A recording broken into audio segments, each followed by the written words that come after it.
This first one is basically an end update because that's something which hasn't actually been released officially yet. This basically adds two different brand new biomes, one which is a Corellian forest with a brand new hunter mob, which really reminds me of the predators from the AVP movies. There's also a brand new structure which is the library, which you can find that's extremely rare in the secondary biome. As you can see in this example shot, the custom biome which I located was actually merged into an end city, so it came out as a really impressive looking island structure. There's also this swamp looking biome which looks really menacing and awesome, and these really fit into the whole end dimension style. It's actually more impressive than the majority of the Java mods which I've seen for this dimension. And in terms of a mod for Bedrock, this is probably one of the most impressive that I've actually seen, although a little bit later you'll see there's a few more which are a lot more feature rich than this.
Don't be confused about the high placement of this one because the quality is actually pretty insane. Now, I was quite surprised with just how much sheer content's actually in this one, but that's because it's actually made up of multiple different behavior and resource packs. You have to enable and activate quite a few here to get all of the content which I'm showing, but it adds a huge myriad of things. Now, you'll see some really random things here, like these huge big flame moths which are flying around in these volcanic biomes, with these knights with these massive gold swords, and then you'll see right next to it some weird modern skyscrapers. And then as we go into this ice biome, you'll see this huge menacing imposing yeti. As you can see, it's pretty random. There's no specific one purpose of this mod, it's just a multitude of brand new biomes, mobs and content all thrown in there. You'll see things like tanks, and then you'll see more fantasy-esque things too, like nether biomes actually in the overworld. I have a ton of footage to show this one off, but it's pretty impressive and it really spices up Bedrock. Like I said in the last one, this is just one of those mods which kind of simulates the whole Java experience because it adds a lot more than what most Bedrock add-ons do. What's interesting, as well as the Yeti, you'll also see Bigfoot wandering around, which is actually pretty funny if you stumble into him.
This next one is a zombie survival mod, but it's a cross between so many different experiences all in one. For an example, you'll see some special boss zombies, which are huge mutant zombies, which are actually small mini bosses, and these were originally from the Mutant Creatures mod, but somehow they've thrown them in here in this Bedrock add-on. I'm not sure if these have been completely recreated or if they've taken the models, but it makes for a pretty frightening experience.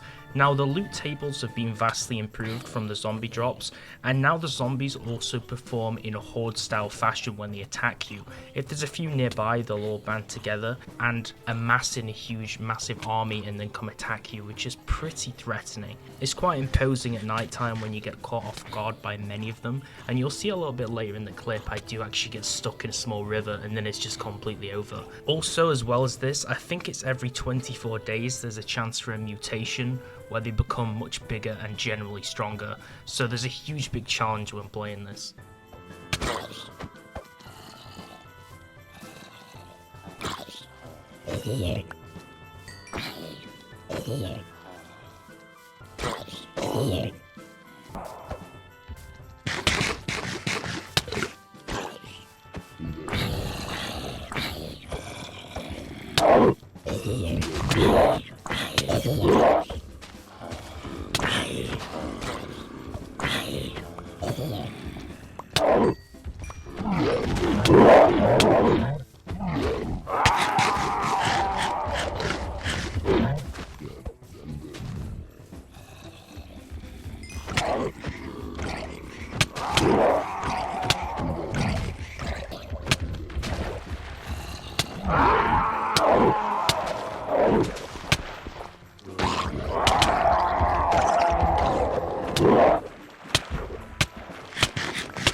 I actually experimented with 2 different pirate style add-ons in this section. This is because I've been playing Sea of Thieves recently, so it really inspired me to check these out. And this one is probably my favourite because it has some really high quality mobs. For an example, there's a few different gold and similar metal coin types which you can actually trade with them in a similar way to villagers. And there's also boss pirates which provide a little bit of a challenge. As well as this, there's some structures which will naturally spawn in the form of pirate ships, which sometimes have a loot on. And all the brand new mobs have extremely well made animations, and each one has specific loot and a unique purpose and reason for them actually being implemented into the game. There's some new weapon types such as swords and armors that you can mess around with, and I'll demonstrate those a little bit later too.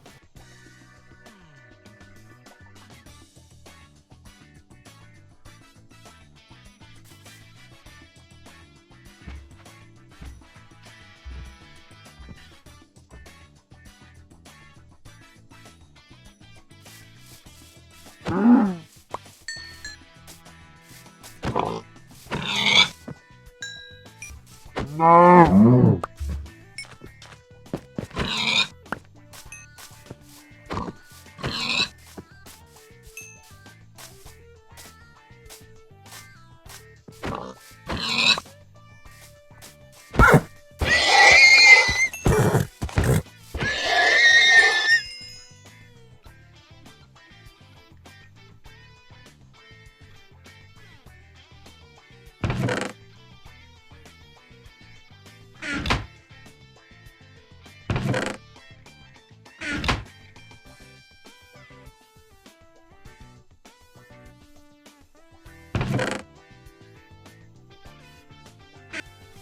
Beware the black spot.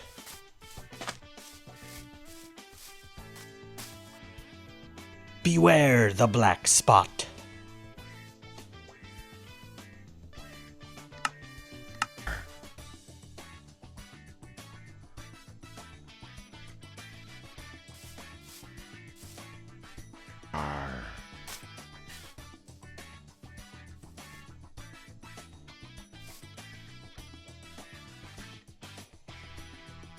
Treasure. Shiver me timbers.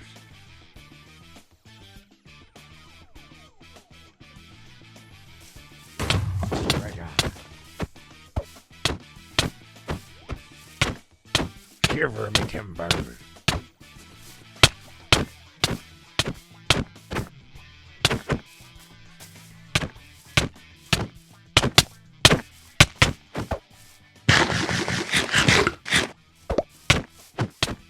Shiver me timbers.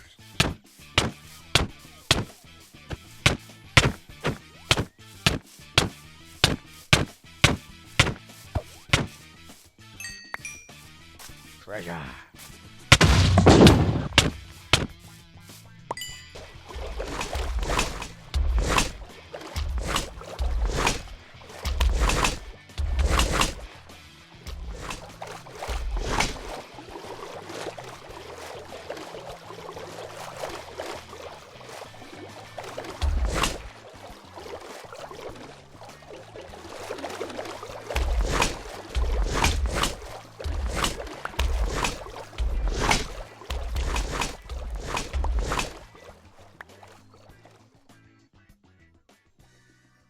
This one doesn't really have as many high quality mobs as the last one, but it definitely makes up for it in terms of the armor. You'll see there's some really cool Grand Admiral style privateer costumes and a nice range of tools and weapons, which you can see I'm absolutely butchering all these animals with to test them out. Now, as well as this, there's some pretty high quality weapons like these flintlock pistols and muskets, which you have to hold the ammo in the right hand whilst using them to actually fire them, so they're pretty realistic and high quality. I would say probably the biggest plus about this one though is the fact that you can actually make a physical boat, a little bit like a rowboat, but at a much larger scale, and then you can actually sail a fully sized pirate ship throughout the game, which is something which I've wanted to do for a long time, and this is the only one which actually enabled me to do so.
This is another one of those generic ones where it kind of has the whole point of just giving a general upgrade to the game, and it just adds some really random things, like you'll see all of these boss towers which are added across the world, you'll see some random new biomes and mob types, but there's no real specific reason for this.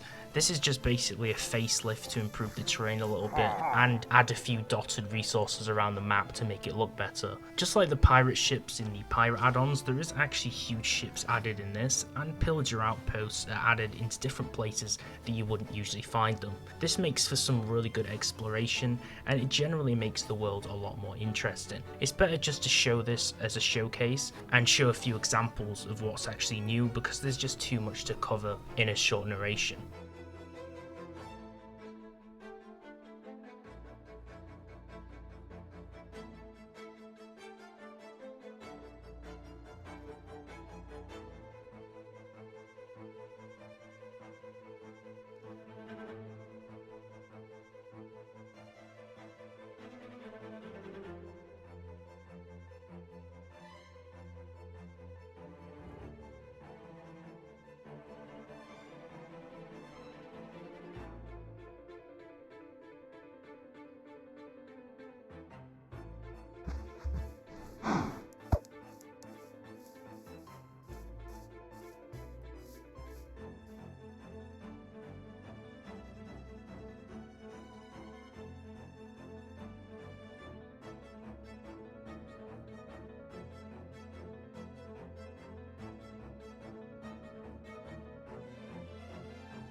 This is a really nice one which adds a range of different structures throughout the map. You'll see things like oases with huge palm trees, some ruins made out of stone, huge big pyramids which are much better than the ones in vanilla, massive castles which you can go and explore, and some really nice campsites which are dotted around, which are usually filled with bandits or mercenaries which you can actually fight and find treasure in. There's also these small sandstone sphinxes which spawn too, which you might have noticed at the beginning, which really adds a little bit more depth in the desert, which is usually quite bland.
This one is your typical completely randomized roguelike dungeons generation system, where all of the dungeons are in the form of towers above ground or huge different structures with staircases that wind down, where you can explore dungeons full of mobs and loot. Now I believe there's something like 170 different rooms which can generate, and each structure spawned will take a combination of these different rooms, so they'll be completely unique every single time.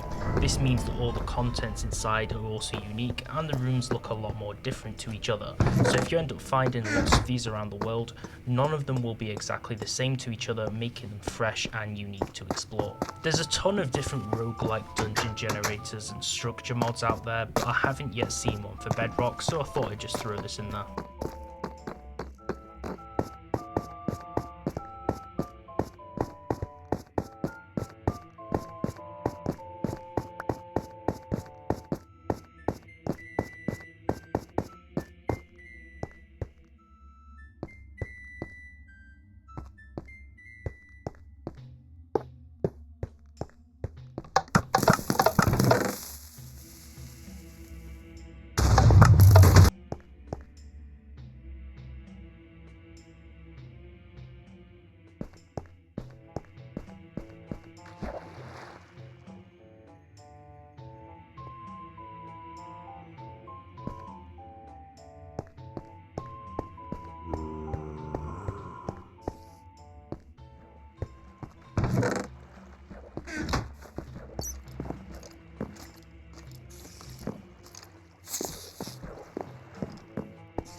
if you remember Ice and Fire from Java, basically the Fire and Blood mod for Bedrock is kind of a complete copy of it, but it kind of brings its own unique style and is still very enjoyable. For an example here, you'll see me fighting a cockatrice, which is a huge, gigantic mutated chicken, and you'll see a few other similarities later, like dragons with hatchable eggs. There's also the typical Drauga, which is also an Ice and Fire, I believe, so it's kind of copied a few of the features from that mod from Java. Although there are a few different unique things which have been introduced which I noticed. For an example, these goblin villages, which you'll see at the end, which I haven't seen in Ice and Fire ages before, knowledge or recollection, although I did do a full blood spotlight on them, so I don't seem to recall seeing those originally. I'm not saying this is as good as Ice and Fire, it definitely has a lot of features in there, and for people who don't play Java, this is a good fix for them, as they can't play the original mod. Now, it does obviously have its own features and unique additions too, so I wouldn't write this mod off as a complete copy, because it has a lot of its own unique things which the creator added to it too.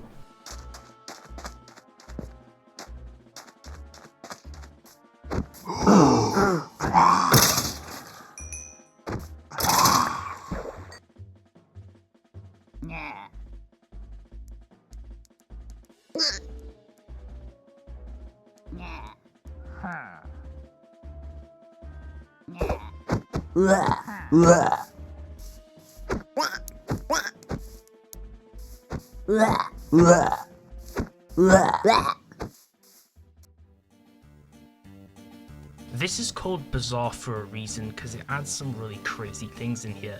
Like, you'll see this druidic house, which I'm looking around right now. It's actually a plague doctor hut where you can trade different glass bottles for different apothecary ingredients. There's also some really strange looking monsters, creatures and bosses, and a myriad of armor types and additions too. This was probably the most unique and freaky looking mod, which was different to a lot of the other add-ons, so I placed this as the first pick. Now, like before, it's probably best for me just to show you footage as a showcase, but a little bit later you'll see some pretty crazy things you've probably not seen before. For example, an organic wooden mech which you can actually pilot and fly in the air with, and a staff which explodes on impact. Some pretty fun things here to mess around with, and I thought it was pretty fresh in comparison to a lot of the other ones which I've checked out.